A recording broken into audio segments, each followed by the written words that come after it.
no, this website is the problem. This is what's making me feel bad, so let me just log off. I have found that truly important news makes its way to me even if I'm not consuming the news. They want us to feel powerless because when we feel powerless, we do not exercise the power that we actually do have. But the truth is, consumption is an active process that takes a lot of energy. Greetings and salutations. Happy Wednesday. I am feeling very, tired and low energy today, so I wanted to make something a little bit more just rambly, hang out with my cat and my coffee on this gray Wednesday here where I live. It's gonna be mostly just like a chat with you, my friend, so that we can, I don't know, just spend some quality time together. Does that sound good to you? That sounds good to me.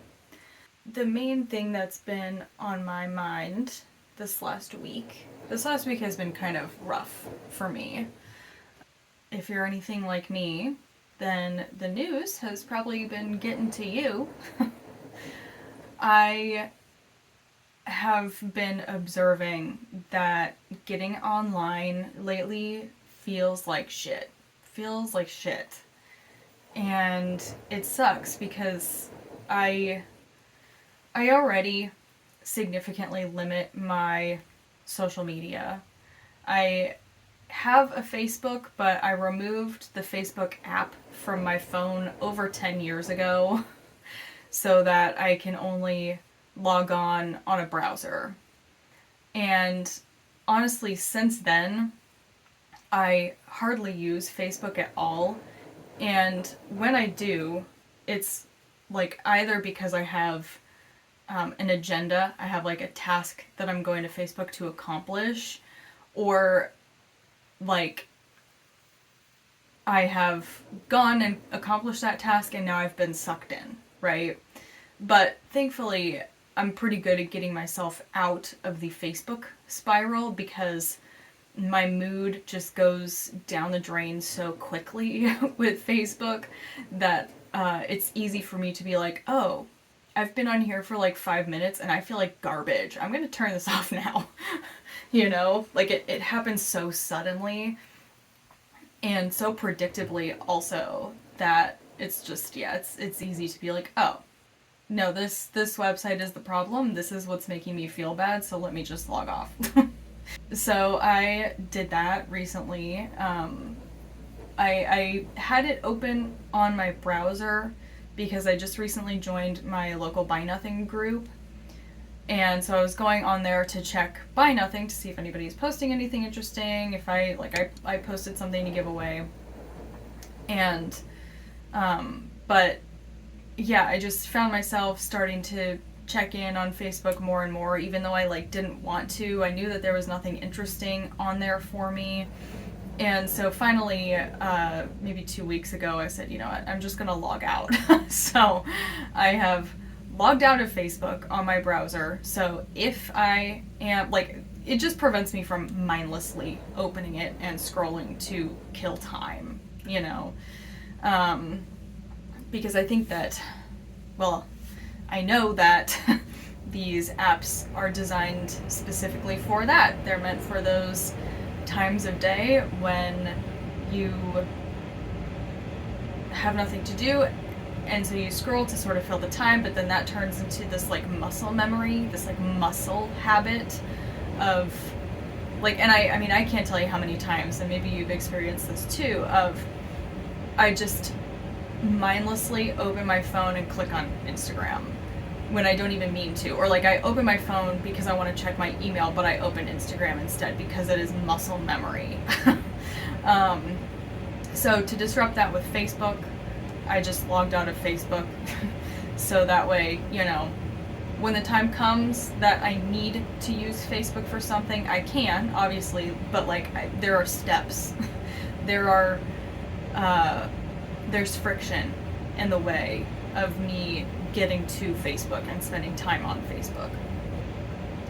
So I have implemented something similar with Instagram. I have not one but two screen time apps on my phone.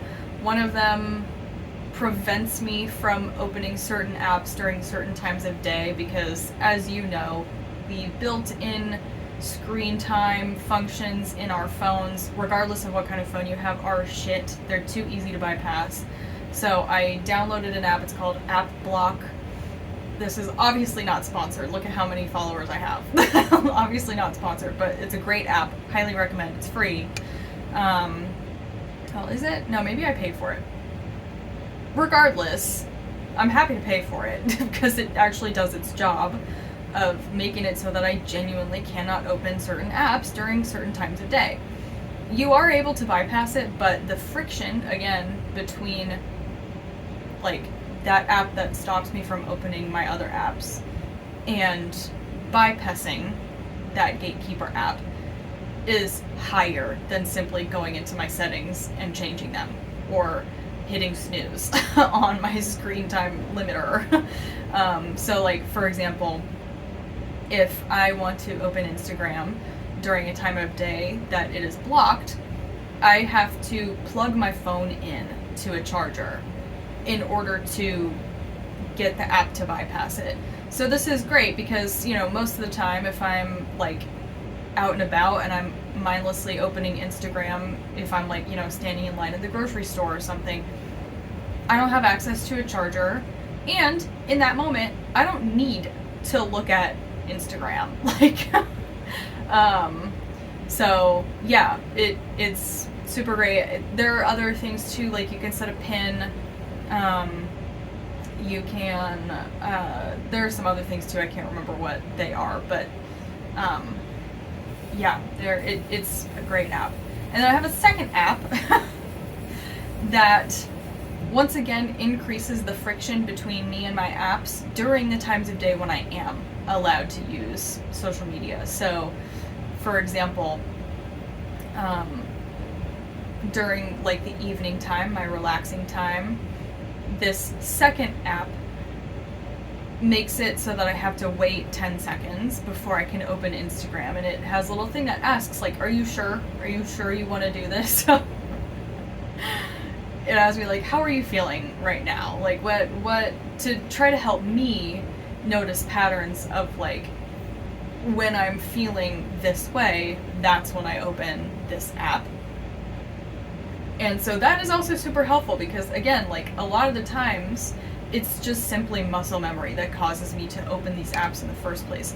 So creating a moment of pause, and I'm still allowed to open the app if I went and did it on purpose and I want to open Instagram, I'll just wait the 10 seconds.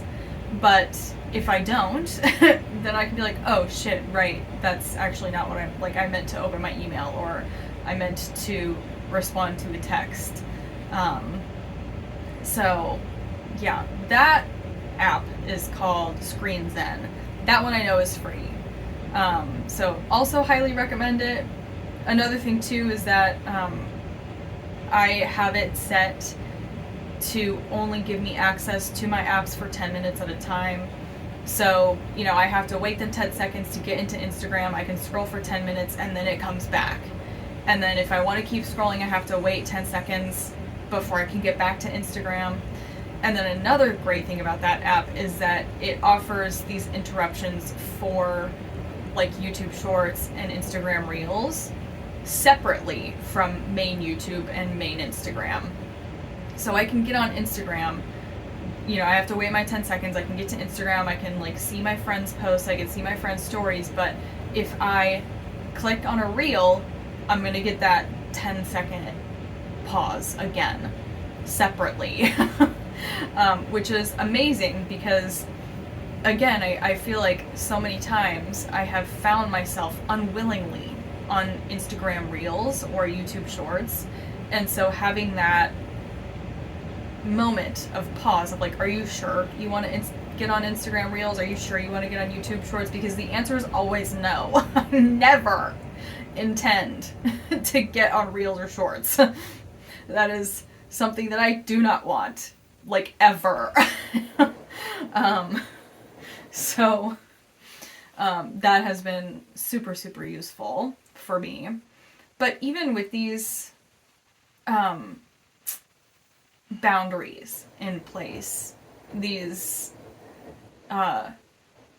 assistances that I've put in place to help me keep to the boundaries that I want to set with social media, it's still been hard on my mental health recently, just because so many of my friends, people who I am on Instagram to stay in contact with, are posting about current events, about politics, about all of these like really scary things that are happening in the world.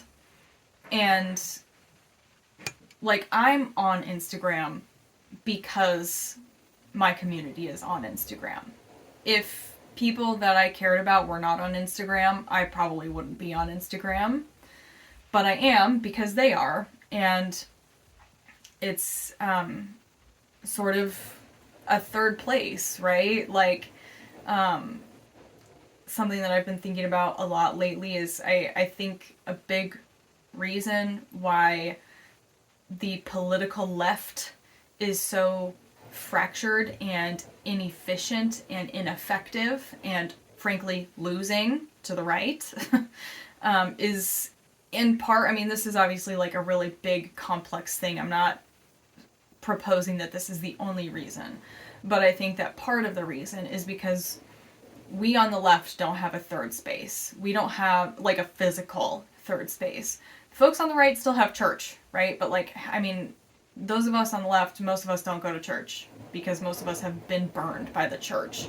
Most of us are actively marginalized by the church. But we have not replaced that space, that third space, that free community place to go to on a weekly basis or even more than weekly basis that's like multi-generational. We don't have that.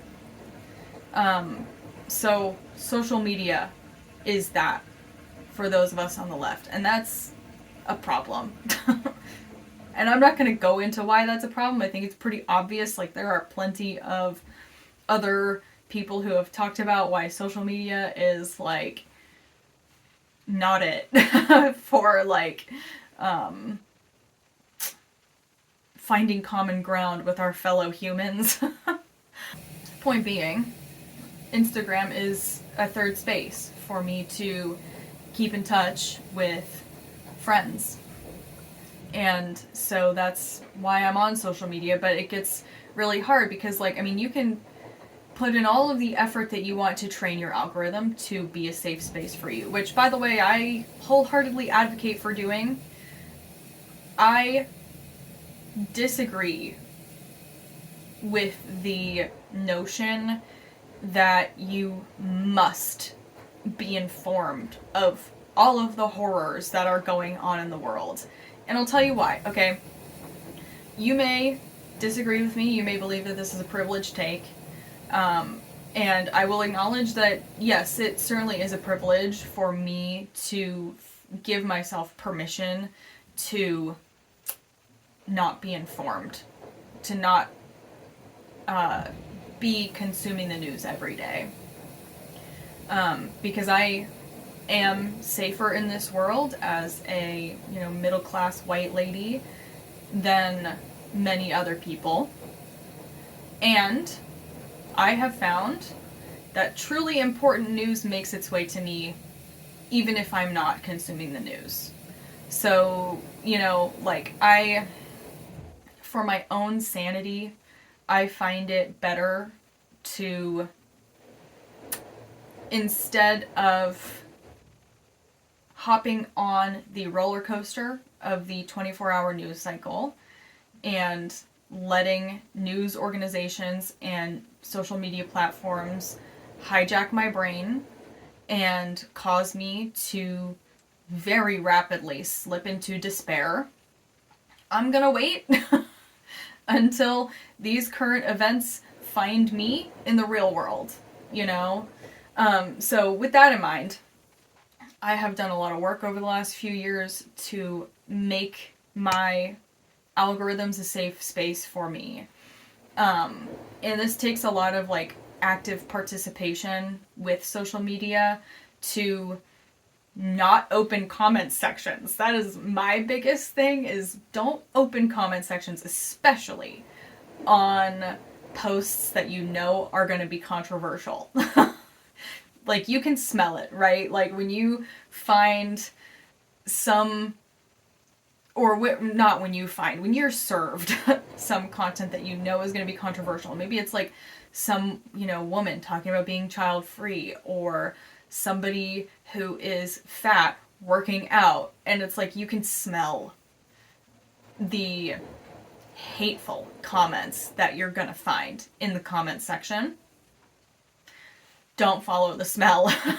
Scroll away quickly. Like, there are signals that you can give to your apps to train them to serve you things that make the internet safer for you. I think the most powerful signal that you can use is to close the app, right? That is the best punishment that you can give to YouTube, to Instagram, to TikTok, to Facebook, to whatever, is when you find a piece of content that is activating, to close the app. Close it. You are actively, like, telling that app, like, if you show me content like this, I am leaving. You cannot advertise to me. You cannot have my attention. You're putting it in timeout, basically. Another signal that you can do is just, like, scroll away. If closing the app feels too challenging, just keep scrolling. But you have to be really, really mindful of, like, not giving your time and attention to content that raises your blood pressure, which I realize is hard, because, like, these platforms are designed to raise your blood pressure, right? They're designed to keep you on the app for as long as possible, and they know that there are certain emotions that do that. And one of those emotions is, like, anxiety and rage. So you have to be really, like, tapped into yourself and what's going on in your mind and your body when you're scrolling, in order to even know that it's time to punish the apps for giving you that kind of content. And then on the flip side, you also have to, like, put in the energy to engage with nicer content. So, like, going out of your way to like content that you want to see more of. Going out of your way to watch the video all the way through if it's something nice. Which is also, like, weirdly hard to do, right? Because, like, when you have been trained by the algorithm to have a lower attention span, or to crave really activating content, it takes some energy to engage with less activating content. But if you want to create a safer space for yourself online, like, you have to. It's a muscle you have to exercise to do. So yeah, I don't know. I've done all of these things. I've put these screen time limiting apps into place. I have trained my algorithms to show me nicer, lighter, more uplifting content. And yet, the horrors are still finding me online. So, I guess, like, I'm just sort of at this place where I'm about ready to lock down my Instagram even more. YouTube feels like a much safer space than Instagram, because I'm not connected to people I know in real life on YouTube. And so it's easier to control what I see, frankly, because, like I said, at this point, the biggest threat to my mental health on Instagram is stuff that my friends post. And that sucks to say. Like, that does sort of make me feel like a bad person, but it's the truth, right? Like, I can control what Instagram gives me as far as, like, what shows up on my feed, but I can't control what my friends post. And I'm not gonna ask them to change what they post either. That feels like an overstep. But, yeah, I think that, like, I'm gonna be dialing back my time on Instagram even more. And maybe, like, only giving myself enough time to, like, check my messages, you know, and, like, do just enough scrolling of my own feed, which my own feed is a nice place to be. Post whatever memes I want to post to my story. But, yeah, I can't. It sends me so quickly into this, like, tailspin of hopelessness and doom and feeling like, what's the point of fucking getting out of bed, you know? Like, I have so little control over what is happening in the government and in the world around me. But that's the thing, is that, like, that is the point, right? That is the point. That is the goal of the powers that be. They want us to feel powerless, because when we feel powerless, we do not exercise the power that we actually do have.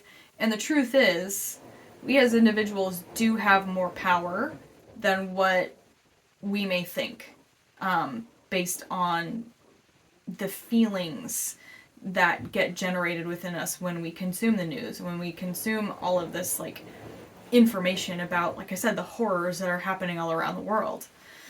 Actually, going back to that, as far as, like, the morality of being detached from the news,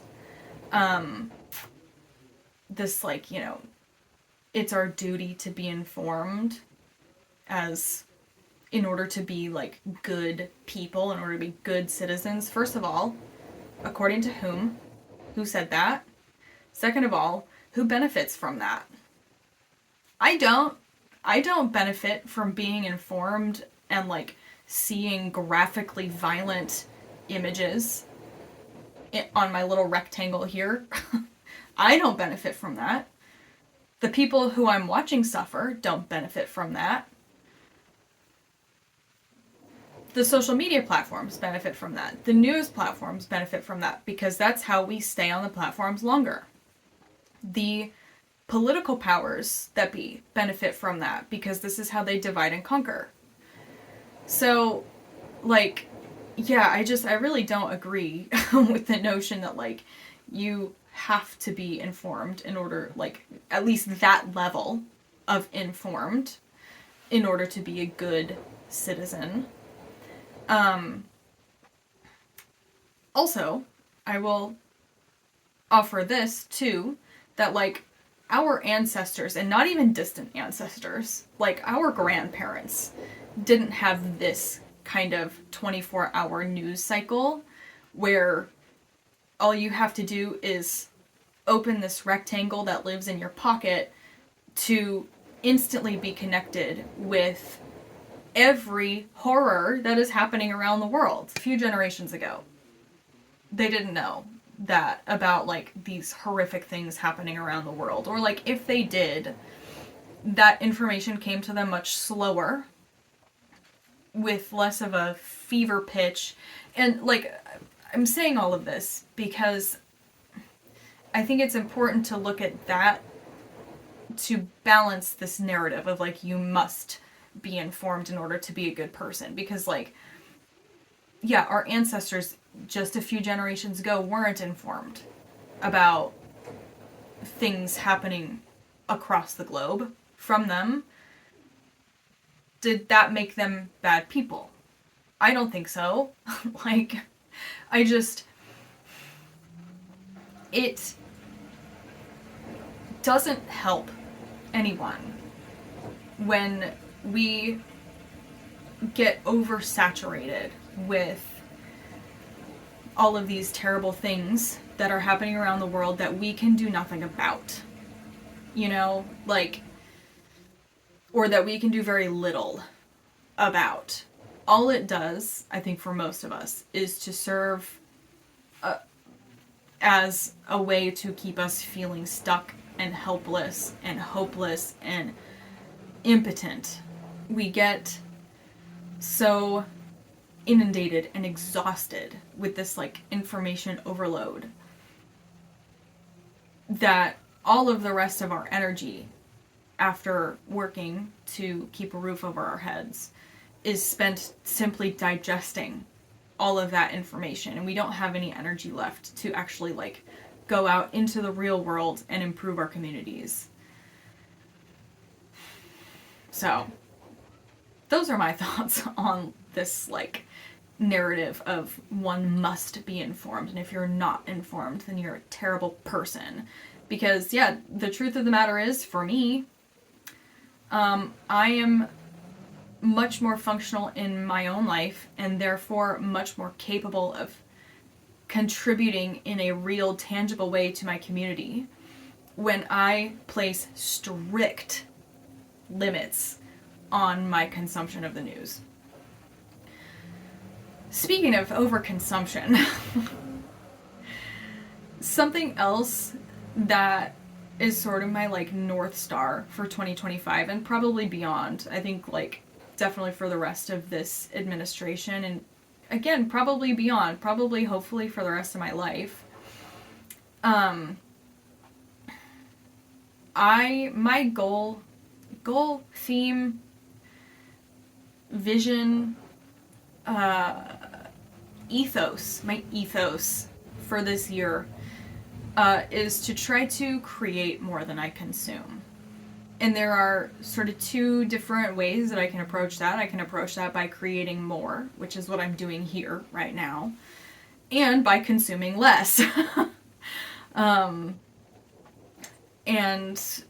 yeah, I mean, when I am able to live up to that ethos, I feel so much better. I feel so much better.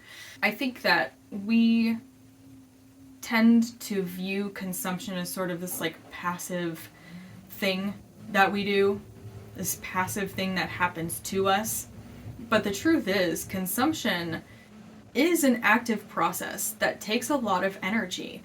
I mean, like, think about after Thanksgiving dinner and how sluggish you feel because you have just overindulged and eaten a ton of food, and now your body has to redirect energy to your digestive system to deal with all of that. Like, it takes energy to like do something with the inputs that you've given your body. And the same is true of inputs that you give to your mind. Your brain is very calorically expensive. Which I think, like, I mean, I haven't done any real research into like the calorie expenditure of learning. But that is something that I would like to look into. Maybe I'll try to squeeze that into my schoolwork. I don't know. But I don't know about you, but something that I have been really noticing about myself being back in school is that, yeah, when I finish a class, I feel absolutely wiped. I feel fucking exhausted because I've just been like exercising my brain for 3 hours straight. Creating more than I consume is one of the cornerstones that I think is going to keep me sane through this administration and beyond, because it helps me feel better in that it's like I am doing something with the information that I've been inundated with about the horrors, right? Like, me being here and making content on YouTube is just one small way that I am trying to contribute to making the world a better place by offering what I hope to be balanced, nuanced takes that are supportive to people, to sort of like battle the the sickness that is on social media, you know, of very like divisive and activating content. We already talked about all that. But yeah, it's like being inundated with the horrors and then doing nothing with that information in terms of like contributing in a tangible way to the world, to my community. It doesn't feel good and it doesn't help. So yeah, limiting my input and trying to maximize my output, it makes me feel better.